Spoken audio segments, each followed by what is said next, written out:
Tumaob ang isang kotse sa Quezon Avenue matapos mabangga ang dalawang concrete barrier. Matapos ang aksidente, basta na lang iniwan ng mga sakay nito ang mamahaling kotse. Narito ang report ni Jay Sabale. Wasak ang harapan ng luxury sedan na ito na may plakang MOI 55 matapos banggain ang dalawang concrete barrier sa isang U-turn slot sa Quezon Avenue sa Quezon City bago mag-alauna ng madaling araw. Sa lakas ng impact, bumaliktad na naturang sasakyan. Masag din at tila hindi umubra sa mamahaling kotse ang binanggang barrier. Hindi ko alam kung nagkakarera sila. Nag-ano lang yung... Parang nagkasabay silang sasakyan kotse, dalawa sila.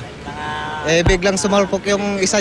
Matapos bumaliktad, lumabas daw ang mga sakay nito sa likuran ng pinto. Ang isang araw sa mga sakay may tama sa nguso. Yung nakasakay dyan lumabas na sila Kahit nakataob? Oo. Saan sila lumabas? Sa bandang likuran sila lumabas. May sugatan po ba? Oh. May sugatan po ba? Yung isa po. Ano po yung itsura? Ano po yung sugat?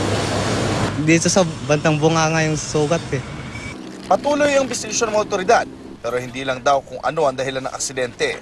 Mas nagtataka raw kasi ang otoridad kung bakit iniwan na lang basta ng mga sakay ang mamahaling sasakyan. Ito ang unang balita sa Quezon City. Jay Sabale reporting.